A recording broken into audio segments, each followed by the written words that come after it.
Okay, so this is what my car is doing.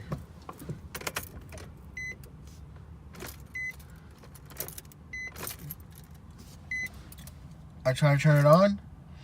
Everything goes off, but that stays on. My battery shows it's good.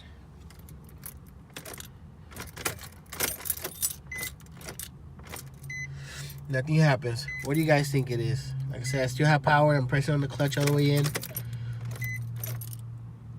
Not working. Light still on.